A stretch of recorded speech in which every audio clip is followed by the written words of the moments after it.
Hey, everybody. Welcome to Love and Reload, the voice of the relocation industry. I am your host, Ben Cross, and I'm so blessed and honored to be here live in Salt Lake City at the Salt Palace Convention Center at the WERC Global 25. I am beyond thrilled to be here with all of our closest friends in the mobility industry. And man, do we got a lineup for you today. Hey, what's up, everybody? This is great. Get in the comments here. Hit that like button. Let us know who you are, where you are, and if you're not here, you are missing out. I got to be honest with you right now. And today we've got Matt Tebbe, CEO of Cartus, here with us today. Hey, Matt, how's it going? Good. So great Thanks to have you on the show, man. We're making a habit, we're making a tradition out of this. Every year. I love this. The CNB scene right here. It's fantastic, and we're gonna talk to Matt. He's got big news going on with Cartus right now. We're also gonna be talking to Tyler Reynolds from Equus today. We're gonna be talking to Anindita Chowdhury from USI Law, and we're going to be talking to Tanya Mariottini from eBay as well. And we might even have some other people, photobomb us or, pop in over here and say what's up, give us some perspectives here. But Matt, I'm going to start with you. How you feeling, man? I'm doing great. They got you working hard over here, don't they? Meeting to meeting. I'm glad I was able to squeeze this in. I am so happy too. This is a real honor to have you over here, and you're giving some big talks today, and you're doing a lot of meetings. I know you guys had a big event last night with all of your clients, and you've had some big news going on recently. You want to, for people maybe who live in a cave out there, do you want to just tell people kind of maybe the big news that's going on at Cartus? Sure. Well, I mean, hopefully they watched your podcast about it, but hopefully it was announced about a month ago that Compass Real Estate had acquired Anywhere Real Estate, which is Cartus's parent company. So Anywhere includes, along with Cartus and our mortgage and title business, Century 21, Caldwell Banker, Sotheby's, ERA, Better Homes and Gardens, Corcoran. So some of the biggest brands in real estate are now all merging forces with Compass. Wow, that is huge news. And we've heard a lot about this industry, needing, frankly, more consolidation and more joining of forces. Just making a lot of sense, frankly, with everything that's going on. And I got to tell you, I think you've lucked out there and found a really good partner there, because I will be honest with you, full disclosure here. I bought a house last year. I don't know if you knew this, but I bought a house last year, and my realtor was a Compass agent. There you go. So you're going to be part of the family once this deal closes. I'm part of the family, so there you go. Maybe you're buying lunch now. I don't know. Anyway. So I think that's really cool for you. Now, how does that change anything from a business perspective for you? No, it's a great question. Obviously, the deal doesn't close for maybe another year. It has to get through government approval, antitrust legislation. The shareholders from both companies have to approve it. So there's still a bunch of time. So it's very much business as normal until that occurs. The reality is, for Cartus, we're currently owned by a real estate company. We will continue to be owned by a real estate company. And most importantly, that is a huge differentiator for us, because we have— tell people why. Why is that a big differentiator for Cartus? Yeah, we've got brokers and agents who are actually trained and certified to support relocation. So rather than just going to an average agent or your neighbor down the road who has a real estate license, these are experts who actually know that, the stress and the issues that you go through as part of an overall transferee process. So actually moving to a new job, knowing that the home sale is just part of that, but also one of the most stressful parts of that. So the fact that we have this huge network now that will include Compass in the future in order to support our transferees, that's something that no other RMC can offer. Well, and I got to tell you, Matt, I got a lot of love for Cartus back in the day. I've made a lot of trips to Danbury in my reload career, and early on in my reload career, one of the biggest breaks I had as a mover was actually, becoming a Cartus supplier. And I can speak firsthand at the amount of diligence and the rigor that you manage your supply chain with. And it is world class. I really appreciate that. It's something that we put a lot of investment and focus on. We have David Pasco now as our leader of our supply chain team. And again, talking about differentiators, we are supplier agnostic. We don't have our own trucks. We're not trying to fill our trucks, or we're simply trying to put the best combination of supplier, price, and value for every single individual move that we manage.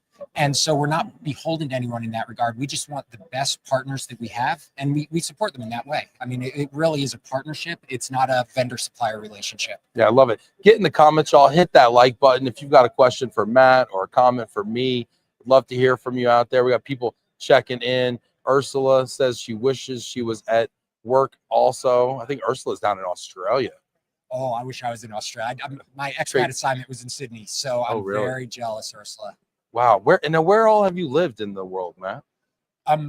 Globally, just in Sydney. I was on a 4-year expat assignment with Equifax, but I've lived all up and down the East Coast throughout my career. Yeah, I want to ask you about that. Personally, you've had an expat experience, and now here you are, at the helm of one of the, the largest companies in our space. Now, do you feel like that expat experience informed your ability to lead a multinational corporation? Well, absolutely. I mean, whether or not it informed to lead a multinational corporation, but honestly, to empathize with what the transferees are going through. I mean, I had my wife, my 2 young boys, moving halfway around the world from Atlanta, Georgia to Sydney, Australia. So literally, I've been on the receiving end. I know what the transferees are going through. And so that informs every decision we make at Cardis in order to make sure that we are providing the best experience possible for those transferees for really stressful point of their lives. We want to make that as easy as possible for them. So having been through it myself, I really can empathize with what they're going through. Yeah, I think, as our industry, I don't want to say struggles, but, I think it's important as our industry hones in on what its value proposition is to corporate America and to corporations around the world, right?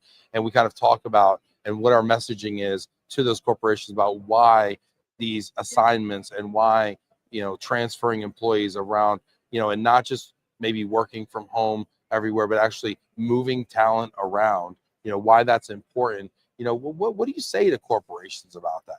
It's such a great point. And it really is the heart of why do you have mobility in the first place? If you're really doing it effectively, it's for that talent management. It's putting the right people in the right places to drive business outcomes. Mobility at the end of the day, we're an enabler. We're not an end in itself. It's about getting the right people in the location so that they can move a business forward. So, especially when talking to corporates, one of the big things is, considering that balance between cost and outcomes, because you need to make the relocation appealing enough that people want to take the assignment on, and that you are getting the best people moving into those roles. And it's going to be really interesting as we focus, as there's so much focus on cutting costs and scaling back. When does that tipping point occur? When do you reach the point where actually it's too unattractive to take a role on, and the pain and stress that comes with uprooting your family? When does that tipping point occur where the benefits just aren't enough to make it worth it? Yeah, it's a great point. We got Thailand checking in right now. David DeVos checking in. Sawasdee Crop, hello from Thailand. Love it. Hey, David, good to see you there. Fantastic. International audience. We really do. We got Christian Ternedden checking in from Irvine, California. He says, Ben, did the luggage make it to Salt Lake? It did, Christian. It did. That's why I could come to you for wearing this nice suit today. Yeah. I saw that picture on LinkedIn. I mean, the collection. It's so funny. I can put thought leadership out there, or I can put a picture of 4 suitcases and everything just goes viral. It's crazy. Farrell Elliott checking in. Great conversation, great conference so far. Hit that like button, get in the comments here. You talk about cost cutting, you talk about some of these other topics here, Matt, but what are your clients talking to you about these days? What are the topics that are on their mind most? There's probably 2 big ones. One is simply revisiting their policies. The macroeconomic, the global environment has changed so dramatically over the last couple of years, really making sure that their policies and their approach to mobility is fit for purpose in this environment. So we do a lot of work with our consulting services team, a lot of work helping our clients understand what is the right mix of policies they need. And then the other thing that we're always talking to our clients about is just what more they can do in general. So less about policies and more just about whether it's how they manage their data, how they implement their programs. There's still a lot in this industry of we just do it this way because this is how we've always done it. And we're really trying to shine a light on, is that the best way to do it? Are there better ways? Is there more value you can be getting? A lot of really good, powerful conversations with your clients there. Yeah, I think the data thing is kind of interesting. I mean, what have you seen any use cases, with data where you've been able to unlock value, or you've seen, clients been able to kind of wrap their arms around data? Because I mean, it's always been interesting to me when we've heard people talk about, big data and of course, obviously that these large language models, feed off of these large data sets, but then sometimes we don't always have access to all the data that we need to work with. So how do you do that? It's such a difficult issue to face. In fact, Cardis just led a breakout session around ROI. And so what does it mean for ROI for a move? Well, is it just financially? Is it actually the business outcomes? to get to that data, just like you're saying, Ben, is very, very difficult. I've described it actually to some of our clients. There's like this maturity model. The lowest level of data is simply, do I have the information that it was a successful move? Did I get the person from point A to point B within the prescribed budget? But then there's, the next level up. Were they successful in that role? And in fact, were we able to successfully repatriate them? Then you go up to the next level. How is that person actually progressing in their career? To answer all those questions, the data is spread throughout the business. Some of it's in Workday, some of it's within individual business units. A lot of mobility programs don't have visibility even into the costs because it all flows back to the BUs. So just assembling it to where you can begin to answer that question is a massive challenge in itself. We talk to our clients a lot about that. We work with them, but it's honestly very nascent for a lot of them because they either don't have the data or they don't have access to it. And is that incumbent on the corporation to provide that data, or is that something that the RMC can really take a leadership role in? See, the RMC can take a leadership role with regards to some of the lower levels. We have visibility into the costs. Ultimately, though, we don't have visibility into somebody's performance ratings. Right. How did it turn out? We don't know. Once they've repatriated and where they go in their career, we don't have that kind of visibility. So we can help them. We can help inform. We can help bring those different business stakeholders to the table. But a lot of that falls on the corporation and honestly having the desire to do it too. Oh, sure. Because it's work. It's a lot of work. Yeah, a lot of work. No pun intended, huh? Yeah. It's a lot of work right here too. Yeah, all around us. What's your impression of Salt Lake City as a venue for this conference? I mean, it's interesting. I'll be honest, this is my first time being in Salt Lake City. I've been here a couple times. It's a beautiful area. It helps that the weather's nice. Chilly outside, but as long as you're okay, as long as you're okay with the elevation. I think there's a lot of stereotypes about Salt Lake City, but we had a great Cardis event last night. I know there's a lot of different suppliers and vendors are having their own events, and I think people are having a good time. Yeah. What advice would you give to folks that are maybe watching this? Maybe folks that are suppliers or maybe in the kind of the mobility ecosystem and kind of been hanging on now for a while. And the last time we were here, we were supposed to survive till 25, and here it is 25, and it feels like we might be looking for a new word to rhyme with 26. What advice would you give to folks that are in the business of mobility?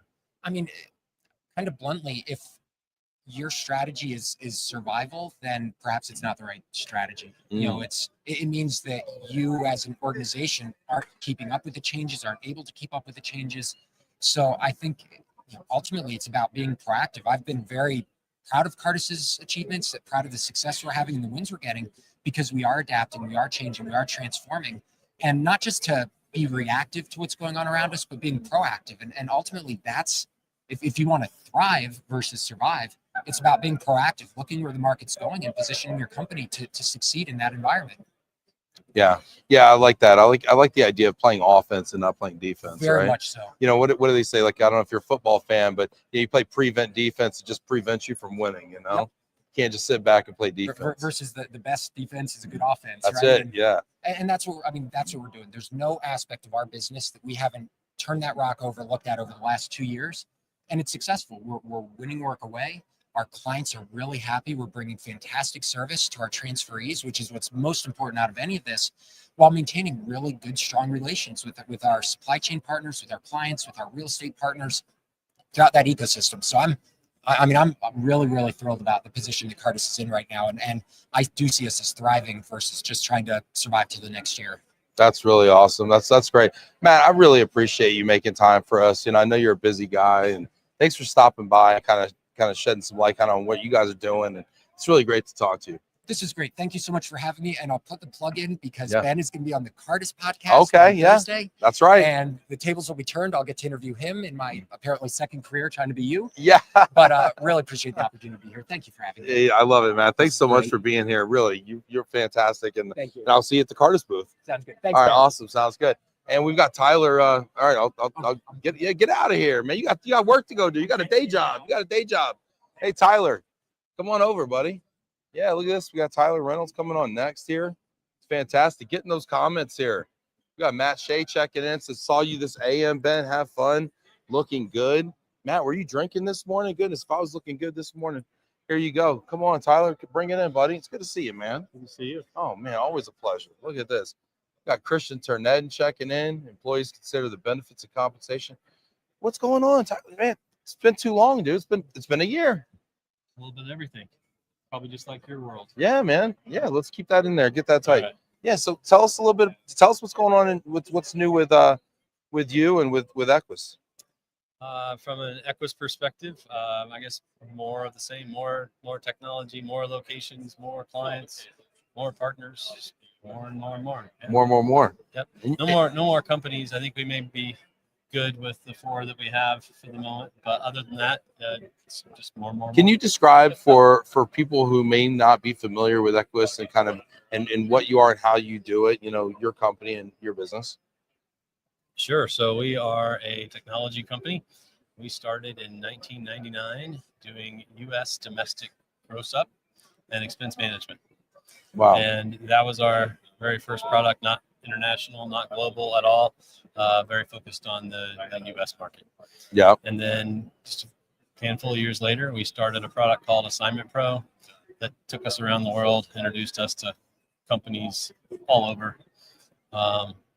And we do things like compensation management, vendor management, expense management, workflow, case management, everything you can imagine from a technology perspective. Of course, we have apps for our clients and for the mobile employees themselves. We launched the employer of record service about 6 years ago now. Wow. So you guys are doing EOR stuff too now. Yeah. Incredible. Yeah, we're not sitting around just twiddling our thumbs. We're go all the time. And now, what is the ideal client for you when you think of someone that uses Equus and is really being successful with it? What's that ideal customer look like for you? Really, anybody that has moves, domestic or international, one way or return, doesn't matter. I'm struck by your watch.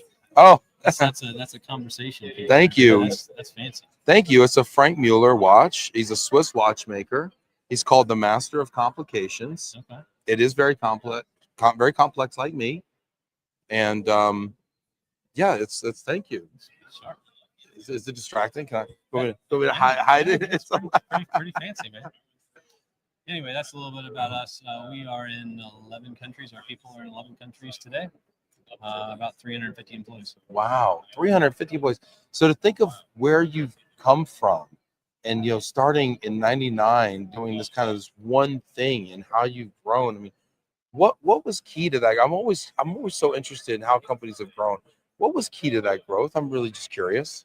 I would say 2 things. 3. Having a couple early clients, great ones, always is a huge benefit. Those champions that kind of take you places. Absolutely. Challenge you to be better than you initially thought you could be. That's always a benefit. Hiring great people. We've found some fantastic people along the way. We have 129 of our people have been with us at least 5 years. Wow. We've got good tenure. 40 people over 10 years. And then lastly, our approach to technology. So people look at it different ways. They will build custom tech that basically dead ends their capabilities. They can't grow from there. They can't do more things with it. It was built for one purpose. Our architects and our co-founders built things flexibly from the very beginning that's allowed us to thrive as clients need new and different things. That's been really important. You sit in a really cool seat, where you are and serving so many different types of customers in this business. And I want to ask you and get in the comments, y'all, if you're watching this out there. I want to hear from you. And I see you, Holly Ann out there and Christian out there. I'm going to get to you in a second. Get in the comments, y'all. Hit that like button. Let us know you're out there. But I want to ask you, Tyler, you sit in such a cool spot in this business. What kind of trends do you see? I mean, where is this industry headed kind of on a macro level?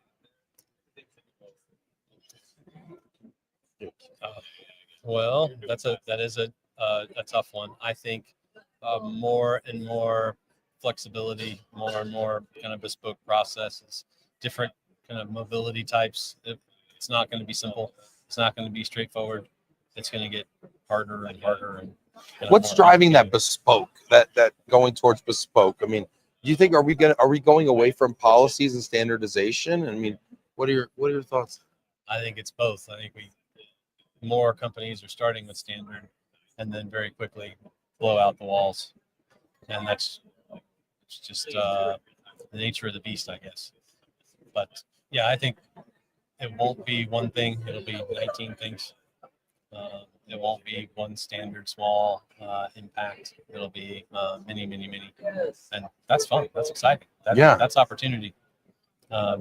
Doing everything a standard way is opportunity too. Maybe not as much fun. How many countries do you support movement to? Anywhere you want to go. All the countries? Yeah. And how many service lines do you support within your software systems? We have 120 vendors that we integrate with on a regular basis. So that could be daily or hourly on behalf of our clients. So yeah, we work with most of the companies in the industry in one way or the other. We have tax firms that are our clients. We have outsourcers, RMCs that are our clients, and in-house mobility clients as well. And then all the vendors that we connect with through the Equus ecosystem. So yes, we touch a lot of the ecosystem, the industry. Do you see an increase in the amount of corporations that are wanting to manage their mobility programs in-house? Do you think that's going to be a trend we see in the near future? I think it's always cyclical regionally.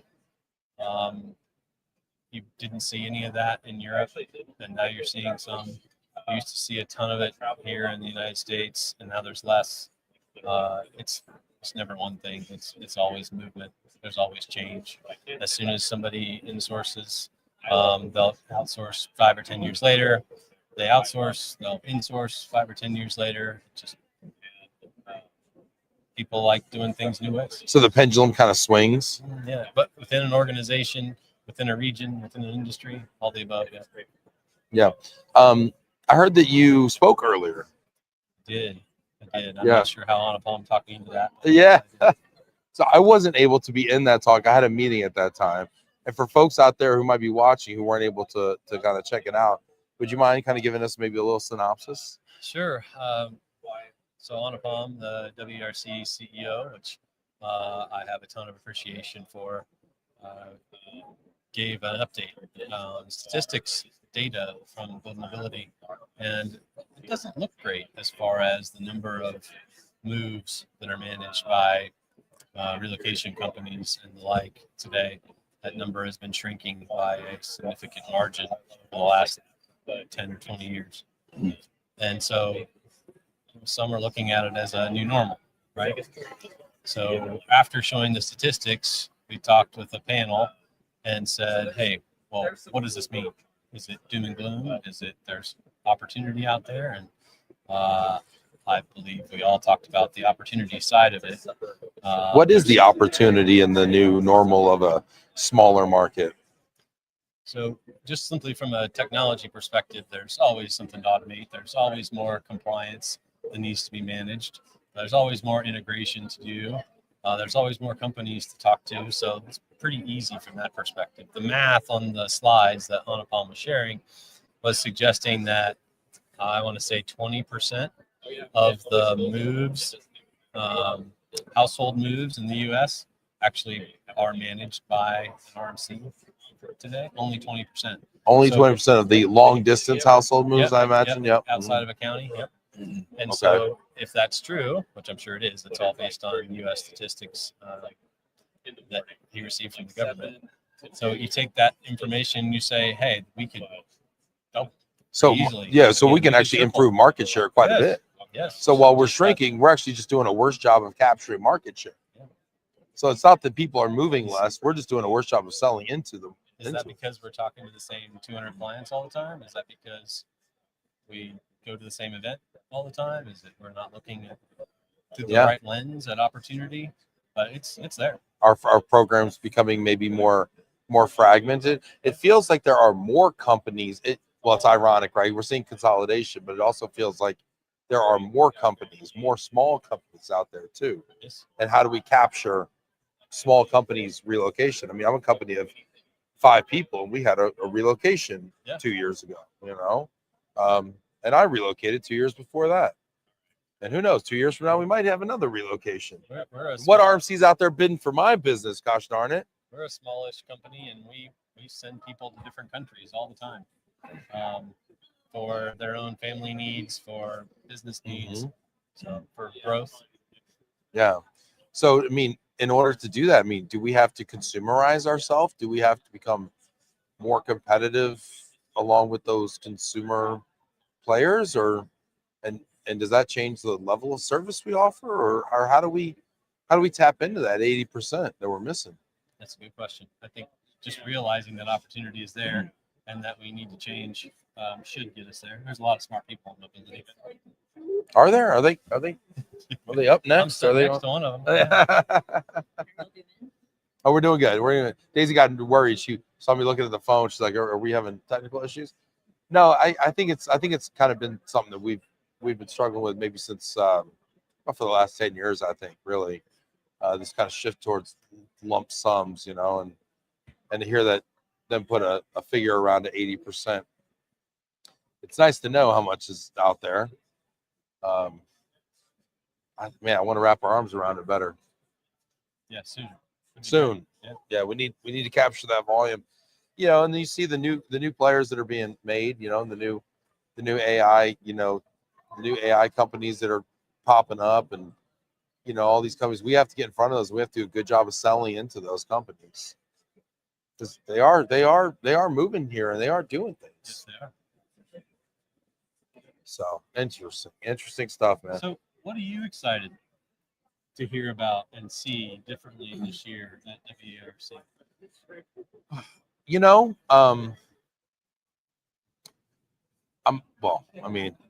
differently.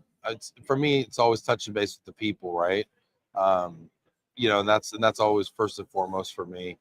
I'm excited for the rhinestone cowboy party tonight.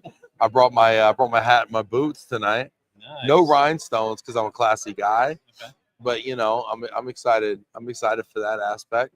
I have an Ignite session tomorrow that I'm a little nervous about. I got to preserve my voice, which I'm not doing a great job of. I cannot imagine you being nervous. You know, that's what people You say. calm and collected. No, yeah. No. You know what it is? This is easy because it's always easier to interview other people, I think, than it is to be the one on the spot. Yes. And I think when we get up on stage, we get nervous. Well, I get nervous because I want to look good and I want to present well. And I think for me, what I have to realize is it's not about me and it's about them.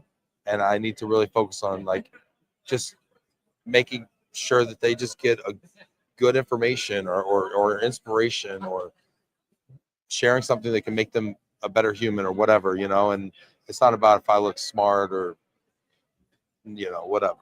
Well, you will look smart. Well, thank you. I appreciate that. I got to prep. So what's your Ignite session on? It's on getting canceled. The power of getting canceled. Okay. Yeah, in 2019, I did an Ignite session where I got a little bit canceled afterwards. Oh, okay. Yeah. And how that was the hardest time for me professionally, or one of the hardest times for me professionally, but it turned into the show because I realized I had to go out and create my own platform. So one last question for you. Yeah. As your interviewer for the day. So you interview a lot of people, you hear a lot of stories. Yeah. You hear a lot of people's beliefs and assumptions. Yeah. Weave it together for me. What's your version of the future? What's next year look like? How about that? You know, I think part of me doesn't want to believe that we're a lobster in a pot that's just getting warmer and warmer and warmer, right? Part of me doesn't want to believe that. But part of me thinks, as a realist, this industry has been going. You know how people buy real estate and they say, well, real estate has historically always been up and to the right. Stocks have always been historically up and to the right. Mm-hmm. Well, this business has historically been down and to the right. And I hate that because I'm all in on it. I'm loving Relo guy, right? I'm all in on it, right? I got the tattoos, you know, I'm all in, right? And so I don't want to believe that. You know, I named my company Glomo. I'm in. Equus, you can kind of pivot. You know, all Glomo, like I'm in, you know? And I don't want to believe that, you know? So how do I find ways in this industry to to still make money and still get to come to this conference and hug people. I think that there's opportunities in consolidation. At the right size, this business is going to be viable, right? Unfortunately, maybe everybody can't be here, and that's tough. Well, in the meantime, thanks for bringing us together, helping keep us together, and keep us all relevant. Yeah. Thanks. Thanks, man. I didn't mean to be a bummer. I didn't mean to be a total bummer, Tyler. Bring on your next interview. Yeah, you're gonna kick me out of here. Thanks, Tyler. I appreciate you so much. Tyler Reynolds, everybody, CEO Equus. This is great. We got Karen Gerba here. Look at this. Hi, guys. Just came up to my room to change shoes. You two popped up. Great job, Tyler. Thanks, Karen. Appreciate you. Look at this. Oh, my gosh. We have one of my dearest friends, Anindita Chowdhury.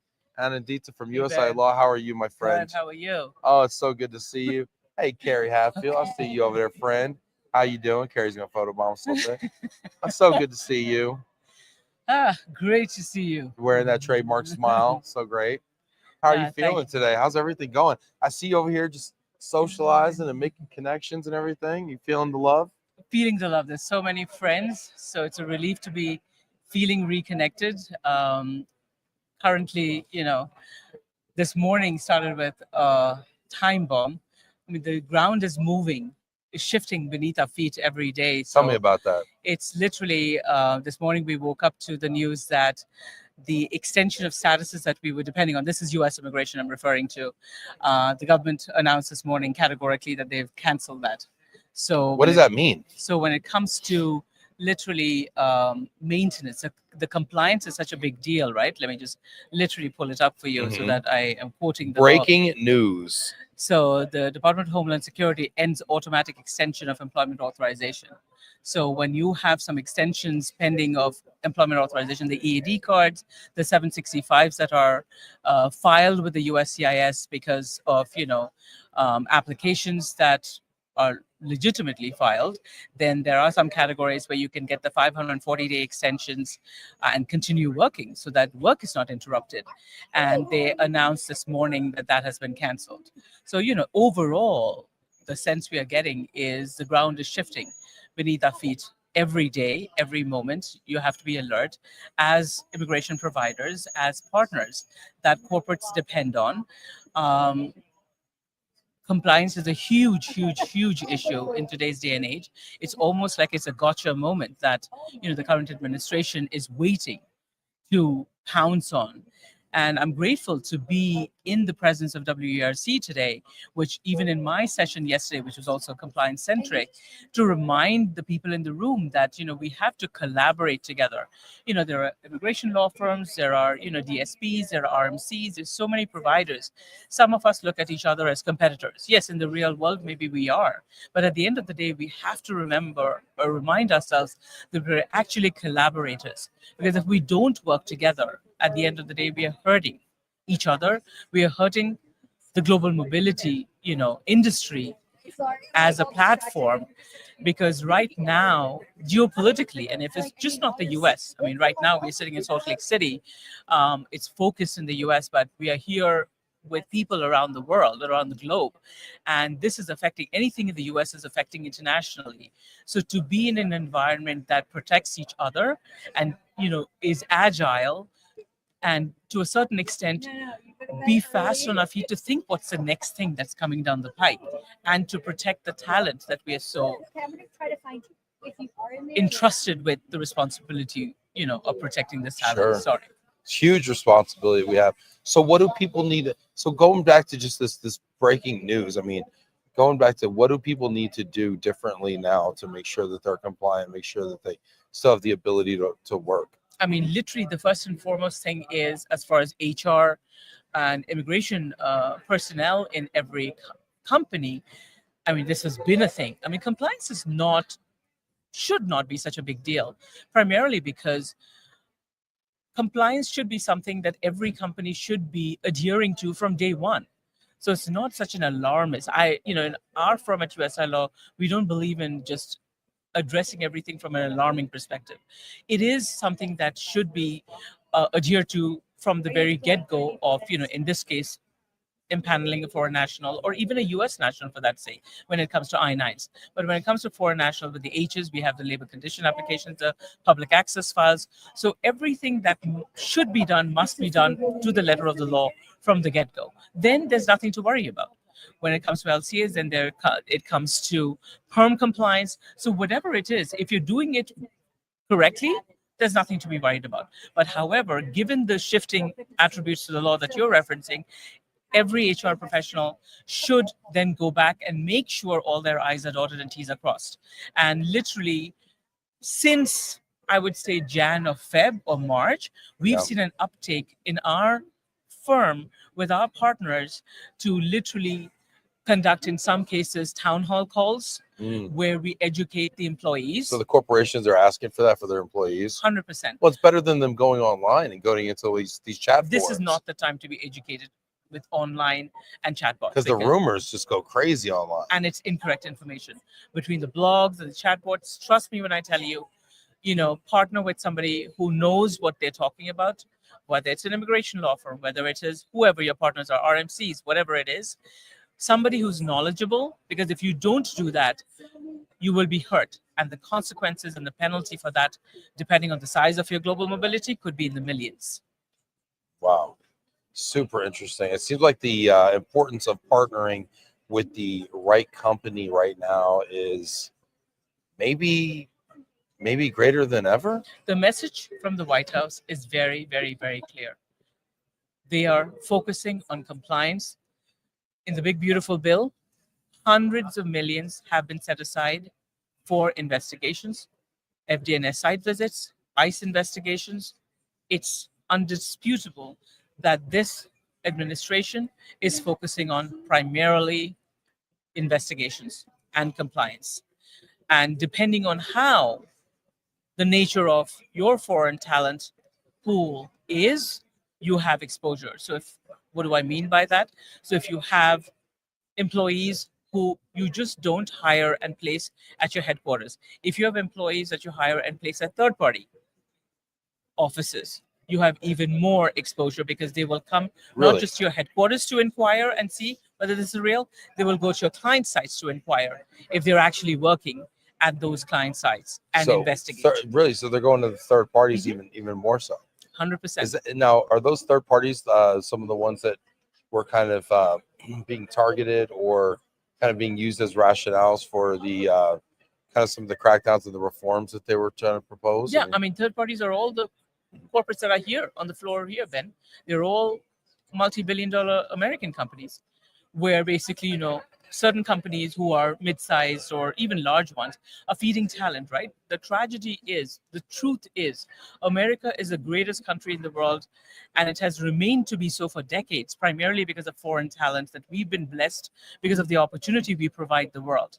And we've been blessed with drawing the best and the brightest in the world because we have the experience, the finances, let's get real, the opportunity. So we have this privilege of dragging the best and the brightest in the world and then growing from there. Today, the CEOs of the world, a significant percentage are people who came here on an F or an H visa. Let's get real. NVIDIA, a lot, Microsoft, Google, Tesla, everything you name it, who are you looking at, has some contribution of an immigrant, and that's just indisputable. How do those companies come sit around the White House table and donate all this money and bring these golden trinkets and buy the ballroom and do the things, and then the administration turns around and goes and does these enhanced enforcement and interrogation? I mean, it just seems, I don't understand it. I personally had a problem with that too, because somebody needs to educate the administration. I mean, $100,000 for a fresh H, who's going to afford that? What's the status of that $100,000? That news broke. Where are we at right now? What's we the have a most recent clarification right from over a week ago that it will apply only to fresh H's that are coming in from abroad. So people who are in the country pretty much better not leave. So changes of statuses, age extension, the age amendments are all protected for now.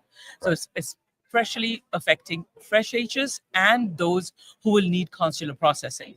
So even if it's a fresh age, which would be age cap for next year, for example, think of it. Which mid-sized company or small companies can afford, in addition to, and mind you, H-1B visa holders do pay prevailing wage. It's not that they're underpaid. And prevailing wages are affected by county that the person works in. It's affected by COLA. Everything else is by the books, determined by the Department of Labor, not by the companies they work for. So from that perspective, on top of the prevailing wage, which is tiered with 4 levels, normally every company pays level 2 or level 3. On top of that, which could be ranging from anywhere between 60, 70, 80, 90, 100,000, 120,000, 100,000 more. Wow. So it's ludicrous. Okay. And then you're forcing, based on Project Firewall, that you're encouraging or forcing companies to pay only level 3 and level 4 salaries. So kid graduating from college, you're forcing the company to pay starting salary of 140 or 150 to begin with. Wow. Who does that? And then 100,000 on top of that. You're deleting the possibility of a mid to small size company. And those folks will become the leaders, and the entrepreneurs of the future. You think for a Microsoft or a Google or an NVIDIA, anybody who now employs millions of Americans, they started from the garages of their father's company. So this is troubling. I could talk to you forever about Yeah. this, and the way that you make it so real. Honestly, Anindita, and your passion for it is unrivaled. Thank you so much for explaining this to all. As you know this about me, I'm a very grateful and proud immigrant. So, somebody needs to speak up for the immigrants, and we're here to stay. We're not going anywhere. Thank you so much for that. Those who value us, we are here to stay, and we're here to continue to make this country great. Yeah. So thank you. I appreciate it so much, Anindita. So Thank you for your hard work. I really appreciate it. Thank you, Anindita Chowdhury, Principal, USI Law. Thank you, Ben. Thank you so much. All right. Nice. Look at that standing ovation here. Tanya Mariottini here, coming over here from eBay.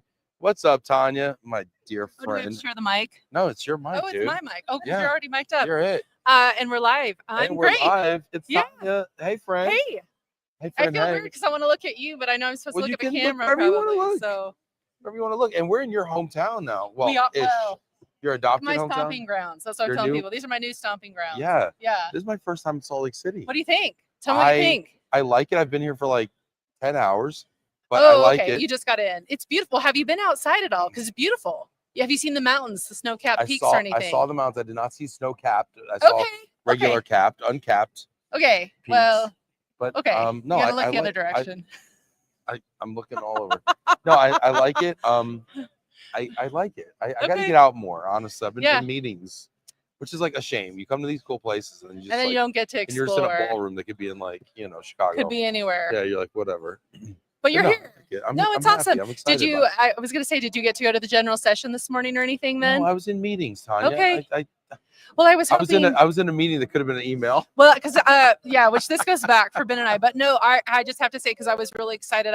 We tried to bring some local Utah flair Yes. to this event, and so they Yes. actually opened the general session with a group of Native American dancers that are part of Oh. 3 of the 8 represented tribes here, and actually one of them is the Utes, and Utah is named after that Indian tribe. So it was Yes. a drum circle, and they had dancers. I got pictures. It was a really, at least for me, I hope everybody thought it was cool. But I wanted to bring some local flair, and that is something that's very like you're out west, my friend. Yeah, we are, and you've stolen the camera as usual.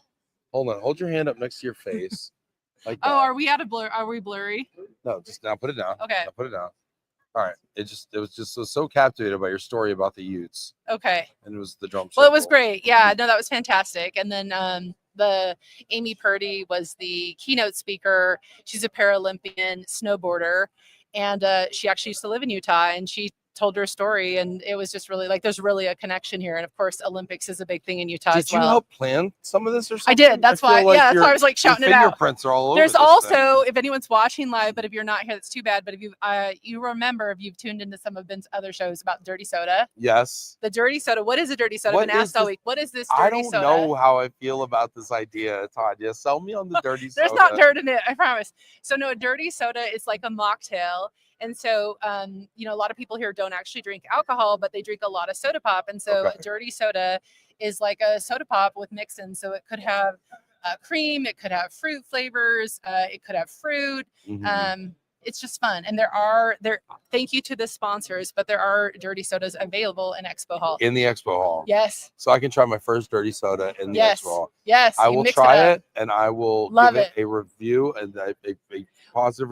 What's your favorite dirty soda? Well, so there's a bunch of different, I don't know if I have like a favorite, but there's a bunch of different dirty soda shops, and Swig is the most popular. So we it have could a be Swig. controversial. We have a Swig by me in Dallas. Well, Swig is from here. Swig didn't started know here. that. Have you been to Swig? No, I just assumed it was like a soda shop. I don't know why. It's a dirty soda shop. You got to get dirty, I Ben.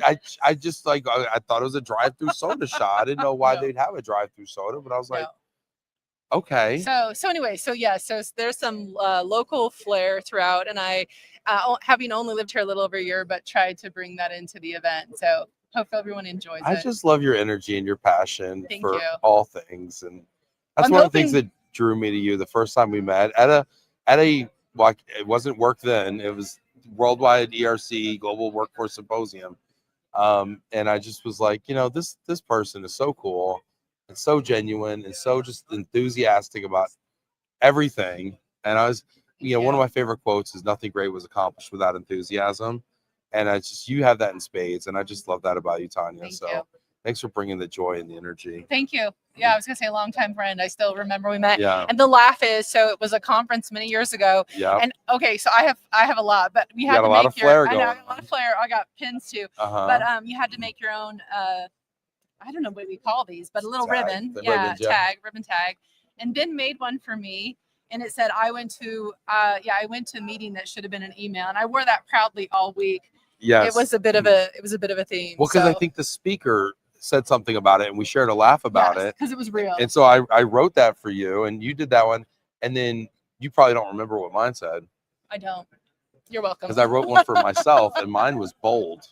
Oh yeah, you're gonna be bold. And Bruce Waller still remembers that. That's bold. awesome.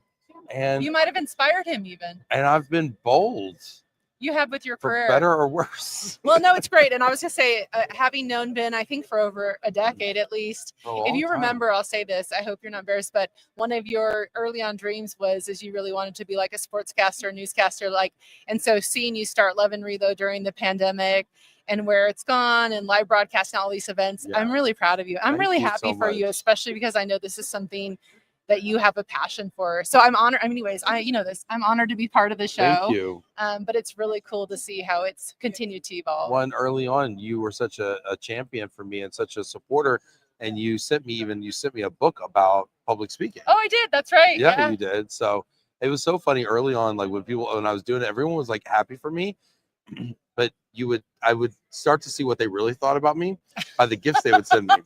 So like you sent me like, here's a way to like do it a little bit better, and then somebody That's sent me so a mean. microphone, and then somebody sent me a light, and then somebody sent Better me a camera. backdrop, and then somebody sent me a camera. I Yeah, remember they somebody also sent me- sent you like a new whatever emoji or whatever for your picture and stuff. Yeah, We were all yeah. trying to help you up Everyone your was like, game. okay, this is nice, Okay, but let's just do yeah. a little bit better here. Yeah.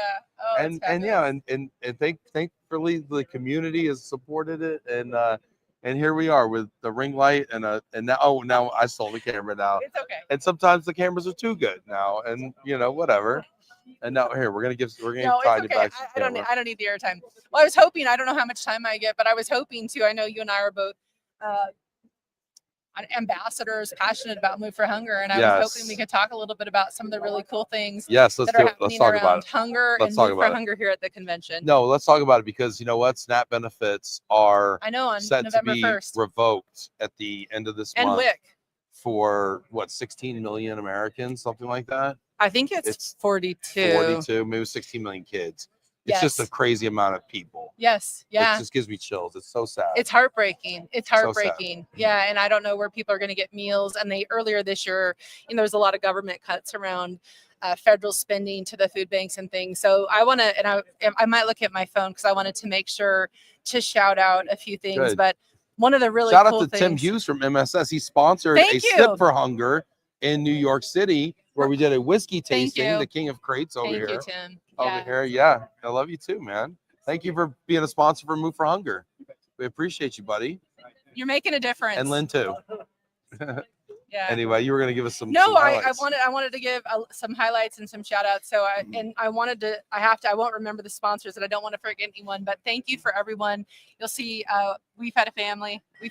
So thank you to everyone who packed a meal kit during registration yesterday. We packed 800 meal kits, which will feed 3,200 families. All that food is going to go to the Utah Food Bank. Wow. And then also, and so let me shout out the sponsor. So big thanks to Paxton Van Lines. Hey, Freddie. I know Freddie was there with his apron helping pack all day yesterday. Hug a Paxton. Pack a Paxton. Yep. And then I also thank you to Reindeer Auto and also Bristol Aaron. Global. Yes, So, and I know I saw Bristol. Joe Cardini and team packing meal kits yesterday too. So just want to thank everybody again. There's always been a really great need and there's a need here, but then as you said, the need is even greater starting on Saturday. And then during exhibit hours, we have something new this year. If you haven't seen it yet, but we're doing Putt for Hunger. Putt for Hunger. And so there's actually a mini golf course that is set up and you can putt. So how does it work? I've heard about this. Oh, you haven't heard of it? I've heard of it, but you've heard of it. Okay, haven't well, seen it. so there's 4 different booths who have miniature golf putt stations set up. There'll be a flag. There should be some canned goods and things.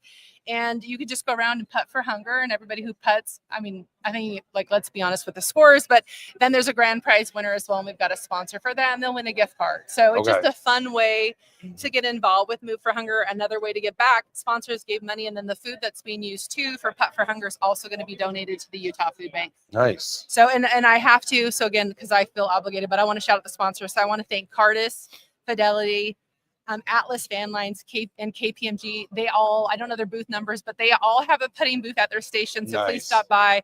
And then Deloitte is the grand prize winner, and there'll be a $500 gift card. Sorry, sponsored by Deloitte for the winner. So please participate for charity for Putt for Hunger. Hit that like button and tag those sponsors too, huh? Yeah, like big shout out to them. It's first time doing Putt for Hunger, and we had a great showing from the sponsors. So I'm excited. I'm really passionate about Move for Hunger and seeing it show up. And then I'll make a personal plug, but I'm speaking tomorrow around sustainability. And obviously, again, I have a passion around sustainability because not only does Move for Hunger help solve food insecurity, but food is one of the number one things that's a contributor to greenhouse gases. And there's so much food that is wasted and thrown away in the United States. So yes, so many reasons. So many reasons. Gotcha. Yeah, that's man, Tanya, you did a great job with that. Thank you. You really nailed all the talking points there. Thank you. That was the only thing I prepped for, but I didn't know what else you might ask me about the conference or Salt Lake or. No, I mean I think that was fantastic. I'm kind of losing my voice a little bit, so I appreciate you really taking the mantle there and running. Remember when you used to let me co-host? I feel very comfortable taking over your space. Anytime. I'm just sitting back, la-di-da over here. Drinking a coffee. It's tea, but yeah, same thing. Hey, Peggy, good to see you. Oh, we are. Yeah, we're always live. We're always live. We're live in real life. No, one of the things, is you talk about greenhouse gases. One of the foods that I remember when we did like top 5 foods that are wasted or top 10 foods that are wasted. And one of the ones that stuck out to me is coffee. Oh, yeah. How much coffee do we throw out? I don't know. That's a great question. A lot of coffee. Somebody, Adam or somebody from Move for Hunger team, if you're watching this, like put it in there. But yeah, I'm sure it's a lot. That was one of the top 10 foods that is wasted is coffee. Of course, rice, things like that. But yeah, well, even at conferences and conventions like this, there's a lot of food that goes to waste. And coffee is particularly bad because coffee comes from like South America or Africa or Central, and it's come so far to then brew a pot and throw half of it out. Yeah, yeah. So yeah, these are all true. Sustainability thing for you. Yeah. Yeah. So anyway, I'm excited about. I'm gonna have to go Putt for Hunger. I'm going to. I did not get a chance to pack a box because you weren't here. That's okay. I packed. It all got I packed a bunch last year. I know there's no shortage of box packers this year. Correct. But I did get a chance to participate in the Sip for Hunger fundraiser. Which is awesome. Thank you. Yes, shout out to Road Sense and MSS. That was a phenomenal whiskey tasting event. And I was gonna say I did miss one thing because there was also, and I don't know how it ended up, but Women of Global Mobility also did a silent auction. Yes. For Move for Hunger. And I volunteered some of my time for that, and so did you. I did. Yes. So you were sold off to somebody. Yes. Do we know who's bought you? I know who bought me, but thank you. Thank you. Who bought you? A friend. Do you want me to shout it out? No. Yeah. That's so funny. Somebody's texting me too. Tanya? Deb Convery was strike. Hey, Deb. So my dear friend Deb, I told her I was being auctioned Aw. off for charity, and she's like, "You have to send me the site now, and I'm bidding on you right now." And she outbid. I do want you to know though, Deb. she did outbid someone else. Nice, Deb.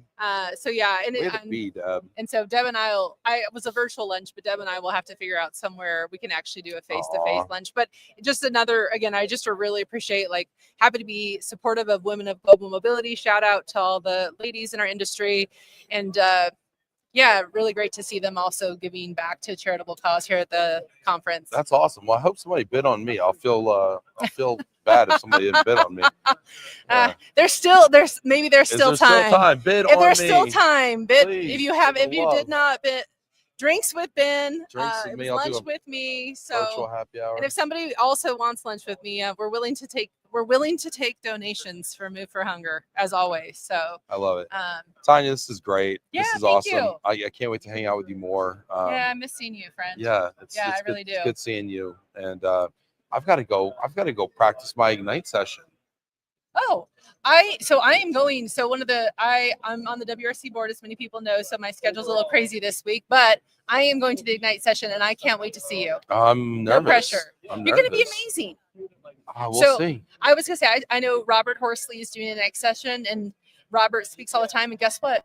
He's nervous. Good. So, because the That'll make me slides feel better. automatically Yeah. advance, and you have to have everything memorized. And Yeah. So, yeah, I told you to make you feel better, but Robert honestly said Thank he's you. a little bit nervous. Yeah. So, So we're gonna go do that prep here in half an hour, and we're gonna see what we see, But anyway, we got to get going. Thank you, Tanya, so Yeah. much for stopping by here. Yeah, it's an amazing conference this year. Great attendance in Salt Lake. Hopefully, we'll be back again. Yeah, and we will be doing this again tomorrow, 1 hour earlier. So not 2 Mountain Time, but 1 Mountain Time, because then I have to go to the session. So anyway, thanks y'all. Tune in tomorrow. Thanks everybody. Hit that like button, y'all. Take care. Bye. How was your